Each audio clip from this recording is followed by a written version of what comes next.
Welcome to Breaking the Line, the ECNL Podcast, a bi-weekly look at all things related to the growing elite clubs nationally, the ECNL.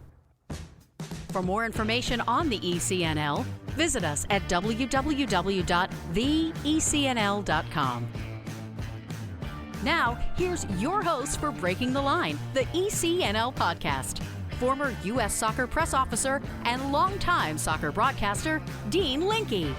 It's Thanksgiving, so we're thankful to know incredible people like our guest on this week's Breaking the Line, the ECNL Podcast. This is Kristine Lilly, the all-time leader in international caps for men and women, winner of 2 World Cups, 2 Olympics, and 4 national championships at UNC. I'm also a mom who wants the best for my daughters, and I am excited to see them enter the ECNL. So join me and my old friend from the late 80s, Dean Linke, on this special Thanksgiving edition of Breaking the Line, the ECNL Podcast. That's right. We have Kristine Lilly after this message from the ECNL. As the game continues to evolve in the United States, the ECNL remains the standard of excellence in youth soccer. The Elite Clubs National League has grown to include over 200 clubs and nearly 50,000 players across the country, with a robust competition platform for teams, educational resources for coaches and clubs, and unparalleled identification and development opportunities for players. Alongside its member clubs, collaborating to create a better future, the ECNL continues to raise the game every day. The ECNL is more than a league. Welcome back to Breaking the Line, the ECNL Podcast. Once again, here's Dean. This is the ECNL Podcast, our special Thanksgiving edition, and it's such a great honor to be with arguably one of the greatest players the world has ever seen, Kristine Lilly. She was a member of the U.S. women's national team for 23 years and is the most capped football player in the history of the sport, men's or women's, gaining her 354th and final cap against Mexico in a World Cup qualifier in November 2010. Kristine Lilly scored 130 goals for the U.S. national team. She competed as a student athlete at the North Carolina Tar Heels from 89 to 92. During her time there, she won the NCAA Women's Soccer Championship every year she played. She won the Herman Trophy as a junior in 91. As a senior, she won the Honda Sports Award as the nation's top soccer player. To honor her time with the school, North Carolina retired her number 15 jersey in 1994. Kristine Lilly, welcome to our special Thanksgiving edition of the ECNL Podcast. Yes, thank you. Excited to be here and chat with you about soccer and all good things. Yeah, I've known you since 1989. That's when I first showed up for that first soccer camp out in Santa Barbara. Do you remember those days, Lil? I mean, it's sometimes I do when someone refreshes me on some things. I'm like, oh yeah. But those were the good old days, I do have to say. Well, as we dive right in, obviously the Men's World Cup is underway. The USA played Wales. That felt like a loss to me. Did you watch the game? I did. I took my youngest daughter out of school early so we could watch it. No, yeah. I mean, but it was, you know what? I was pleasantly happy to see how they played, though. I thought they played pretty good. I mean, that foul was probably not the best choice to foul right there, but I thought they did. I thought they did well for a young team. I mean, I don't know what the average age is. They're the second youngest team in the World Cup. Did I hear? That's right. Yeah. Yeah. So I mean, they got a point. So it's all about just getting to the next round. So they have to salvage at least a point out of England, or 3 points would be ideal. And I think they can get 3 from Iran. So it's exciting. It's so, and it's so funny. I would just watch some of the Argentina game and I'm like, holy cow, like, look at, like, just like that, a game could go a different way in the World Cup if you're not on. I mean, obviously Saudis just packed it in, but this is exciting about the group stage. These first games don't necessarily mean a ton, but it's always nice to get a point. Yeah, it certainly is strange doing the World Cup during Thanksgiving time, which is also the time when the NCAAs are heating up. And because of that, you were in town, which is another reason which kickstarted me wanting you to be our special guest on the ECNL Thanksgiving edition, because I saw you were in town. You watched North Carolina beat BYU. And then, of course, you worked for Ange Kelly for, I think, 4 years at Texas as an assistant coach, and they played a tough game against Duke. What was that like to be back in town at North Carolina, then also seeing Ange, and then, of course, Carla over on the Duke bench? Well, you know what? It's so great. I mean, have so many friends in the game coaching, and a lot of my Carolina alums, you know, and to have Ange and face up against Dukes and Carla and Robbie, it was hard because, you know, Duke's always been in there, but they haven't yet won. And then Angie's just trying to get in there to this. So it was a tough one to watch, but it was a great game. And I think what's been so exciting about the college game right now is the level is obviously, gotten better and better, but you can see all these games. My daughters and I, we watch all the games on TV. So it's just incredible that now young people could see, the players playing at higher levels. And it's been fun, but it was great to be back in town and see Carla and Ange, and me was in town, and Wendy, a lot of my old stomping grounds and old people that I played with and coached, my assistant coach Dino, and I saw Anson. So it was a fun weekend for me. Yeah, I heard Mia was in town too. Was that because of all of this or something else? Yeah, I mean, I think opportunity came to come for this, and it was all timing. Good timing for all of us. Yeah, well, you guys have known each other forever. Remind us when you first met Mia. Was it before college or in college? Was the national team already up and running? Yeah, it was before college. So the two of us made the national team in '87, and we went in Carolina in '89. So we were already a year and a half on the national team. So we met at a national camp with Julie Foudy and Joy Fawcett too, and that's when we all made the national team. Me was 15, me and Julie were 16, and Joy I think was 19. So we were little babies. Yeah, that's incredible. And then 23 years later, 354 caps. I know you've had this question a million times, but you think about that, 354 caps. I mean, you decided to play longer than anybody, men or women, Kristine. That's just an amazing stat. When you break down that stat, what does it mean to you? I appreciate what I've done because you not only did I play those games, but I was a starter in most of the games. So that means I was doing the work to be able to be on the field. And that's the job. That's what every player wants to be on the field playing. So I'm just proud of, what I've done, and the people that I played with was outstanding. All the different generations of people I played with. I think I overlapped with Alex Morgan and Megan Rapinoe on the current team right now. So, to see that, knowing that I played with them at one point makes me feel really old. But also it's really neat, but I loved playing. I loved playing, representing my country. It was an honor, and not everyone gets to do it. Take me back to that first World Cup in 1991. Anson was kind of putting that team together.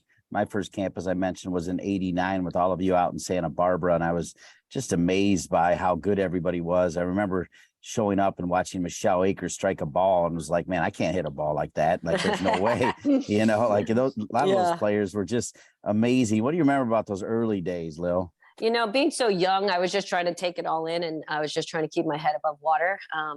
You're just a young kid. So you're just taking all the feedback from the older players. You're watching them, knowing how to handle myself, being, taking it all in and just contributing as much as I could at the time.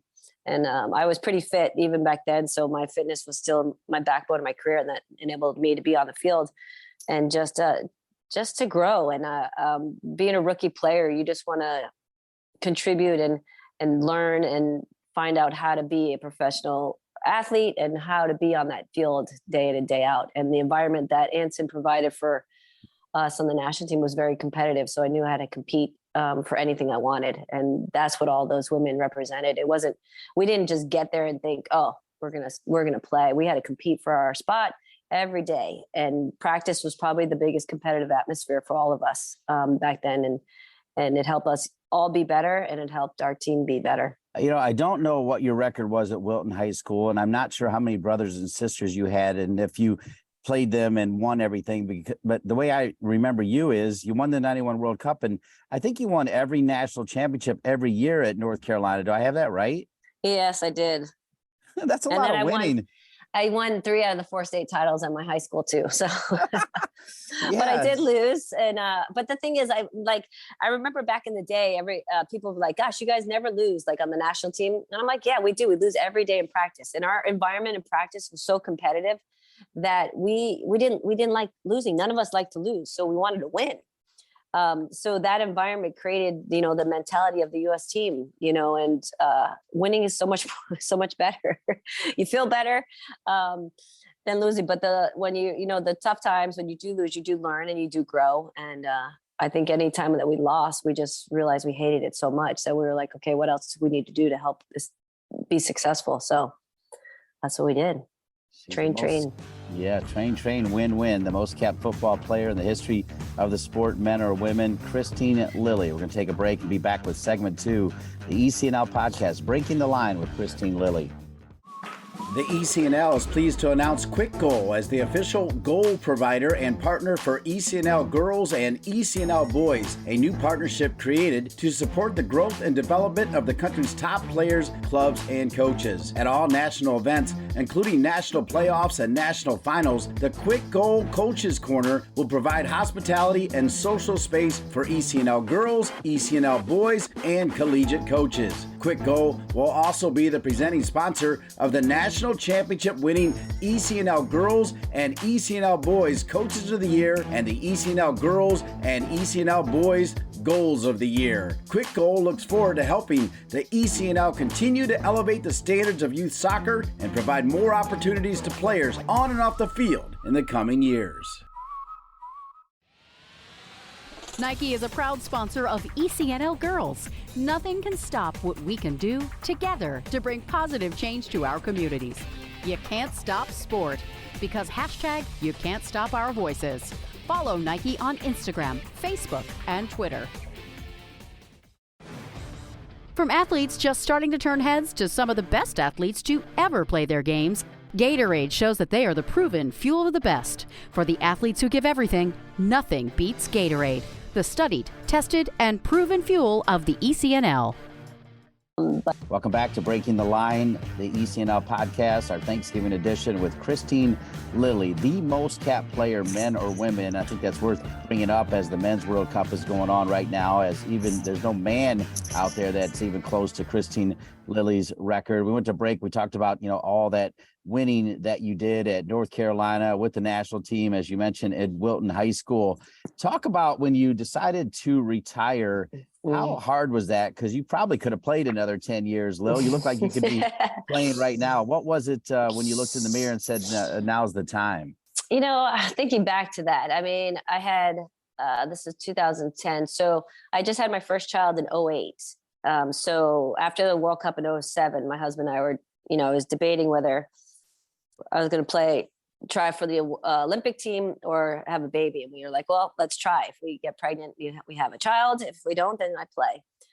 Fortunately, either way, it would have been fortunately, we got pregnant. I had my first child in 2008 and I wasn't done. I wasn't ready to hang him up. And I remember, I trained all throughout my pregnancy. And then I remember after having, I'm like, okay, I still want to play. So I came back for that year. So that was 2009. So they won the gold, and then I came back, and then they started the second pro league. So I got to play in the pro league, which enabled me to have a place to train.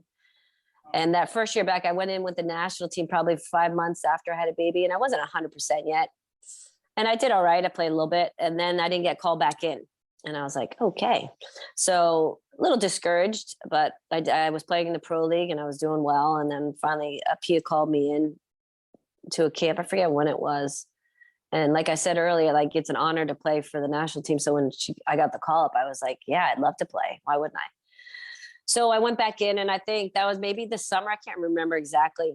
And it was going all right. It was a little bit different role for me. I wasn't, starting or playing very much, to be honest with you. And my body was taking a toll, and I was, it was a little harder. So I went through qualifiers, and we qualified. And then my husband and I were at the same predicament because I was, 39. And I was like, if we want to have another child, we got to do it now. So it was the same thing. If I get pregnant, I don't play. And if I don't, then I try out for the World Cup team. I got pregnant. So after that, I remember being like, I don't think I could do this again, try to come back and play. So after I had my second child, instead of playing for the national team, I decided to run a marathon. So that's what I did. I trained for a marathon. Yeah. Well, so it was hard, but it was also at the point I was just tired. I was still playing, I think, pretty well, but I was just tired. Harder to do. You get excited to get up and train. And then, the balance of kids, I was, that was okay, to be honest with you. But I think the competitive edge when like at some practice I didn't do well, or if we didn't win, it wasn't like, I wasn't really upset about it. So I was like, well, maybe I'm losing that competitive edge, and just thought it'd be best to hang it up. So how many years longer did you play than your contemporaries, your peers like Mia and Julie and Carla? And were they like saying, what are you doing out there, Lil? Or were they saying, keep going? No, they were keep going. They were always in my corner. You know, they're like, you're still doing well. They retired. Mia was 04 with Jules and Joy and Mia. Carla was after 2000. So it was another six to 10 years for some of them. Yeah. So that was a little hard in the beginning to go on, just because you looked around the field and I was like, where's all my buddies? But it was great. And I kept going and enjoyed it.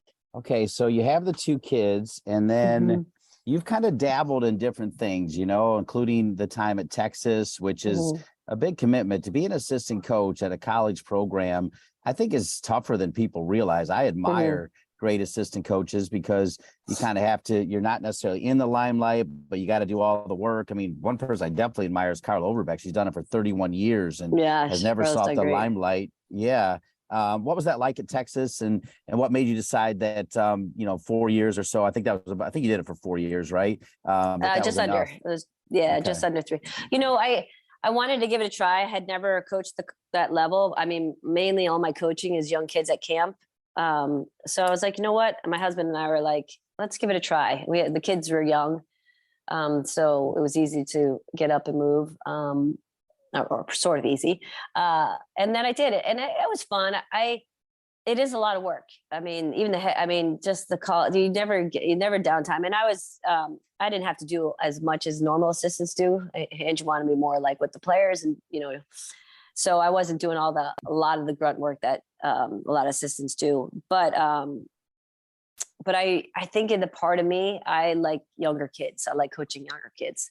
So I think after the 3rd year, my husband and I, we're like, well, he could get his fire position back within 5 years. So we're like, and the family was back here. And so we decided to go back home to closer to family. However, now that it's winter, I'm kind of missing the warm weather of Texas right now. Absolutely. So it was a great experience. I loved coaching with Ange. Texas was a great university, and all the players that I was able to work with, it was really a lot of fun. Well, you started a soccer academy. Is that still going? Do you still have your soccer academy going? What's it called, and where can people learn more about it? Yeah, so it's the Kristine Lilly Soccer Academy. Basically, it's a camp. I started in 95, so I've been doing it for, I can't even do the math, how long I've been doing it. Almost 25 years now, maybe. We have almost 30 years. Yeah, almost 30 years. Wow. And I just run camps in the summer. I do them in Connecticut and I do them in Massachusetts. And it's great. I get, 100 something kids for a week. And I get a lot of my kids have all done the camp. Now my oldest is kind of aging out, so she's going to help coach. And a lot of players that I've trained throughout the camp, they've come back and could be big coaches as well. So it's just a way for me to give back to my hometown where I grew up, and then, reach a lot of young people, and hopefully give them experience where they're enjoying the game and getting a little bit better in the week they're with me. You're also doing a lot of those camps with Mia and Tish, right? What is that camp called, and what's that about? So we also have the Team First Soccer Academy. So we started that in 2010. Right when I retired, and we were trying to figure out, me, Tish, Ange, and Mia, we're trying to figure out a way where we could get to see each other because we weren't seeing each other anymore. So we're like, well, let's do something with soccer. So we're like, well, let's start doing a camp. So we got together to do this company, and we travel around the country, and we've been to actually Iraq too, and did a training course. Tish and I went over there for Team First and trained some coaches and trained kids to show them the curriculum that we use to help them in their the war-stricken areas down there, which was amazing. And we've been as far as Alaska, California, New Jersey, Florida. We've been all over the country training kids, and it's an opportunity for us to share. It's really kind of a unique thing because you're getting 3 great players, but you're getting experience from us that is so different. We all ended up on the national team, but our stories are similar, but like our personalities are different. So I think what the kids can get from us is they can identify with one of us maybe a little bit more. Maybe there's a forward that identifies with Mia, or a midfielder, a center midfield like Tish, or an outside midi like me. So I think they get an environment where they see these players that have reached the highest level and then now sharing it, and they do have fun. Like we laugh a lot, and we show that you can work hard, you can have fun, and you can be successful. And that's kind of what we want to give those kids an opportunity to feel. A little tougher question as it relates to personality, because the way I remember it, and I think it's been written about a little bit, is as you were coming up, it was Mia Hamm and Kristine Lilly, these two great players that were winning all of the awards. They were also great friends. But I got to imagine that it's not always easy. And I feel like I remember sometimes Mia deferring to you deferring to Mia, or something along those lines. Like, how hard was that, Kristine? How can you put that into perspective as you guys form your friendship? But a lot of times when somebody's great, they want to be the greatest, right? And you two guys were sort of neck and neck. Maybe Mia stepped up with the commercials and everything else. Did that ever affect you at all? Just talk about that dynamic. Yeah. I think what's kind of neat, especially for young girls, you're always comparing yourselves. And I think in the beginning for Mia and I, young on the national team, we were just trying to find our footing. So we relied on each other, support. And to this day, we still do. And I think I never really remember either of us wanting to be better than the other. I think what we wanted to be, we want to be the best that we could be. And I think, if we could be successful, then our teams that we were on would be successful. And the only time I can remember, I would, when you're struggling a little bit, I would look, I played behind Mia a ton. So she was kind of in front of me a lot. And some days I'm like, gosh, I can't do that. I can't, cut the ball on the dime and then cut again and cut again. Maybe I should try that. So I would try to work on some things that Mia was really good at. And I wasn't being very successful. And I was thinking, I can't do what Mia does, but I can run up and down field. I could, I could play make with her. I could do a great cross. I could do what I can do. And it made me realize that, there are times, players, when you're out there, that you're going to see people do things and you're like, gosh, I wish I could do that. And you could try and be better at that. But I think what I learned the most is you have to focus on your strengths. Mia's strengths were different than my strengths. But if we both were stronger in our strengths, our team was better. So I think, we may, I don't feel like we ever really battled over attention or, being the best player in the world. I think Mia was and still is one of the best players. Her and Michelle Akers were incredible. And I would always want her on my team. So the good thing is majority of the time she was. And so I don't think that stuff really got into us. And I think that enabled us to, remain the good friends we are today, and that we can rely on each other. And if anything, she was giving me praise, or I was giving her praise, or we're, lifting up our other teammates that are doing wonderful things. So I've learned through the game that you need to do your job, you need to do it well, and you need to support your team. And that's what I've learned so much from Mia, from all the girls I played with. What a great time spending with Kristine Lilly. One more question before we take our last break and come back and talk about the fact that she's got a daughter coming up, getting ready to play in the ECNL. And that is, I do want to go back. I know that you won the World Cup in 91, you won Olympics, but in 99, my most vivid memory is you heading that ball away against China to keep it at 0-0s and force penalty kicks. How many times do you get asked about that, and how much is it to remember that incredible header? Oh, it's great. I mean, what's funny is, I don't know, I was at some event after the World Cup, and there was a big banner with my header on it. And I don't know where I was. But anyway, when we moved back to Mass, my husband found it and was like, let's put this up. So the header is on on our basement wall. Like, that's awesome. It's really funny. So we see it. And, I share this story a lot, and I wrote a book, so I talk a lot about teamwork and doing your job and your knowing your role, and I talk about the header a lot. And it was my job. It was my job to be on that post. It was my job to make the goal smaller, and it was my job to help if the ball comes to me. So all those things that occurred was something that my position was supposed to do. However, in an overtime of the World Cup final, you never really think that's going to happen. So I love it. I love that I was there and doing my job. And I think the thing I like to share with a lot of young people too, I go, the weakest part of my game was heading. And I happened to head the ball off the line. So even your weakest moment, your weakest skill can help you. So never think that you can't do something. So it was a moment in the game, and it helped our team win, and it led to PKs and great penalty kicks from all of us. And one heck of a celebration. Well, before we take our break, I always like to plug great things. And you said you wrote a book. Tell us the name of your book and where people can find it, maybe order it, maybe a great Christmas present. Yeah, it's great. It's called Powerhouse. So it's 13 teamwork tactics to help your team be more successful. And I co-wrote it with John and Linke, two people I met in Texas, and they're in the business and academic world. And basically, it's just sharing the success of the U.S. women's national team and why we were successful, and taking those tactics to help organizations and teams and groups to be more successful.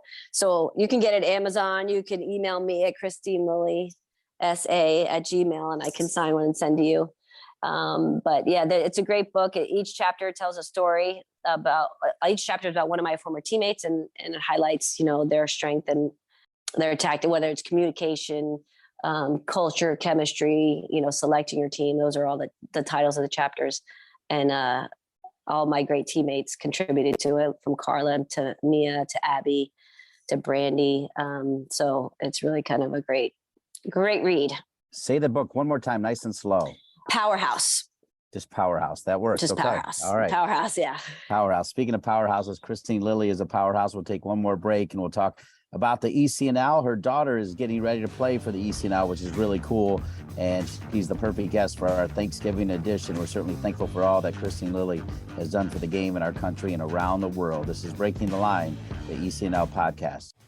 ECNL Boys is partnering with Puma for the second year, driving sport forward with the leading products and the next generation of pros who wear them.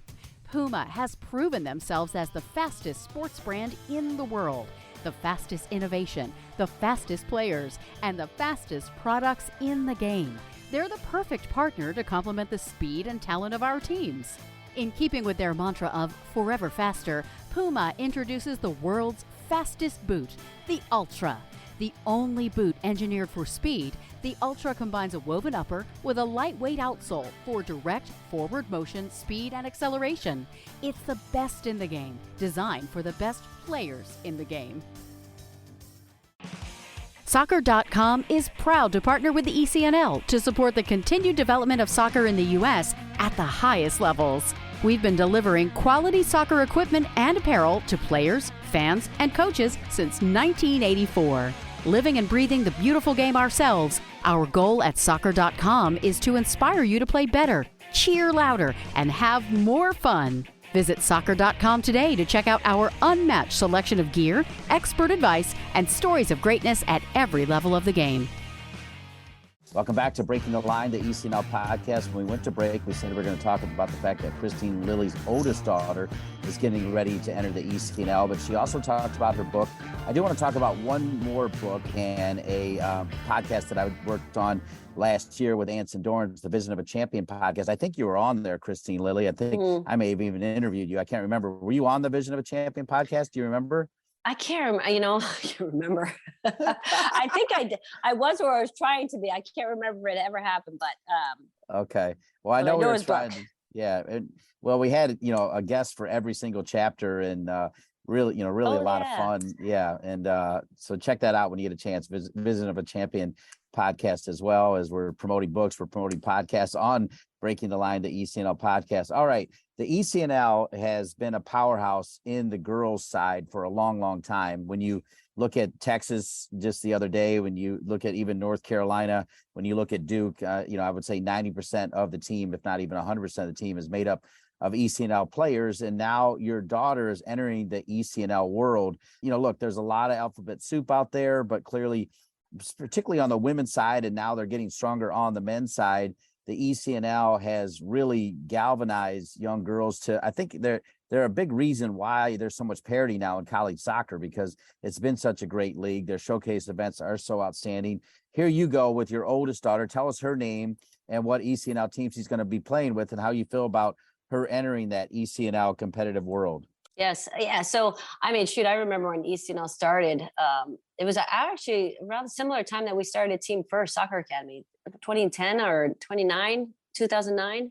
Yep. When it started? It was around that time. There, yeah. So I remember that, and I was like, wow, this is pretty great. Like, these, great players get to play together in a great league.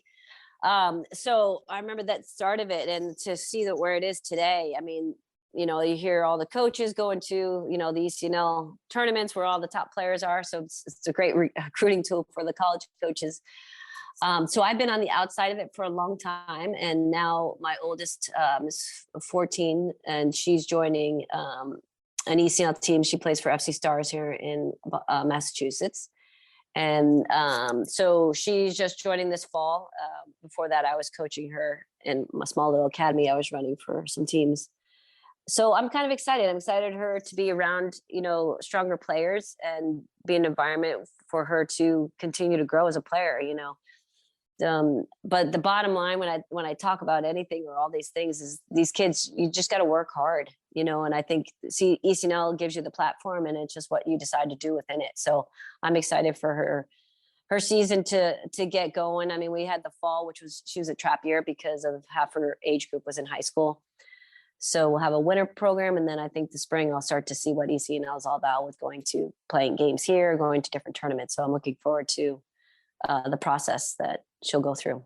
Well, we're certainly excited to have your daughter in the ECNL. As you move forward, it sounds like you'll continue to work with your academy or camp, as you call it. It's kind of both. You'll continue to work with Mia and Tish and Ange on their thing as well. That's called what? What's that called again? With Team First Soccer Academy. Okay, perfect. Thank you, Kristine Lilly. Down the road, we're starting to see former players invest in the NWSL. Is that something that you also want to do, getting involved in the NWSL, or do you want to sit back and really enjoy your family right now? What do you want to do down the road? I would love to. I mean, obviously there's not a Boston team anymore, but we're, I think, trying to put in for one. But yeah, I would love to be involved in it. I wish I could offer more dollars to the investment process, but that's not always works out. But no, I would love to continue to help grow the game, and if at any level. I mean, I like coaching the young kids, but if we were to get a Boston team back here again, that would be great to be a part of it and somehow help that franchise if it happens. But yeah, it's exciting to see what the NWSL has been, to see the growth it has, to see now the support that we're getting from sponsors and investors, and just really seeing how society has grown into loving the game of soccer more and more, and, supporting the women's side specifically. As somebody who has more caps than anybody in men or women, since you talked about the NWSL, I want to move it back over to the U.S. women's national team. They won the last two World Cups. However, in the Olympics, Canada stepped up. We just watched the UEFA's where 90,000 people were watching women's soccer. And it's clear to me, Kristine Lilly, which means it's probably clear to you that it's not going to be a walk in the park this time around. All of these countries are really getting stronger, including England and Denmark. I mean, all of them are. It's not going to be easy, is it? No, you know what? It never is. Although I think it's getting more hard because obviously the World Cup is expanding. There's more teams in the World Cup now than we have. I mean, our first World Cup, I think there was 12 teams. I think there was 3 groups of 4, to be honest with you. So to see now that I think it was up to 32 the last World Cup. They keep adding it. I can't forget what the numbers are at. But it's just grown so much. So it's never easy, but it's even more. I wouldn't say more. Now more teams have the opportunity to win. That's how I see it. Like England. I mean, the fact that England just won the Euros and now, have a great momentum moving into next season. They have the new coach Serena, who was coach at, Holland, that brought European championships and then made it final to the last World Cup. So they have a great coach in her, who I also played with at North Carolina for a year. And then, the normals, Germany, France, all these normal, Spain. I mean, the fact that what Spain has done has been incredible. And then you have a team like Thailand, who was in the World Cup last World Cup, first time. I bet you this next World Cup, they're going to be better just because they've had that experience. And now that the support they'll get to, financially and in training will get better. So it's just great. And I'm looking forward to next summer in Australia, New Zealand, and hopefully the US can do a three-peat. This will be tough, but I always bet on the US. Another former player, teammate of yours, I'm not sure if you played with her at North Carolina, if you crossed over, but Cindy Parlow-Cone as the president of U.S. Soccer, doing great work for equal pay. What's your comment on the equal pay situation now and all that progress they've made? Yeah, it's tremendous. I think it's been a long time coming. But I think actually having Cindy in the position that she was as president of youth soccer probably helped that along a little bit more.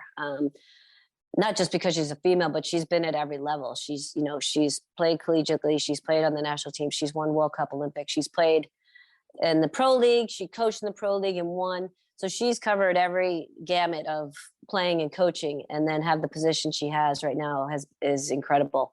And I think she was a big part to make this all happen for equal pay. And it's about time with some of this stuff. I mean, U.S. Soccer is a nonprofit, so the funds coming in have to go out equally to both sides. So it's great to be in the position we are and setting an example for the rest of the world. And to continue to help the women's side grow even more. And I think the other side of it is the men and women in the U.S. Soccer, we're a team together. I think we think that we go at each other a bit, but I think, the guys and girls, we want the best for both sides. And hopefully this will continue to make it possible in playing wise with them doing well this World Cup, and then the financial side for both sides as well. Kristine Lilly, a true legend of the game, and always had time for her when I first met her back in 1989. And so pleased that she has time for me to be our special guest on this week's Thanksgiving edition of Breaking the Line, the ECNL podcast. Kristine Lilly, a real honor, great conversation. Glad to hear your girls are doing great. Glad to hear that your oldest daughter is going to be entering the ECNL. Hope your youngest daughter does as well. Kristine Lilly, an honor to be with you. Thank you so much. Thank you, and happy Thanksgiving. Thanks for listening to Breaking the Line, the ECNL podcast.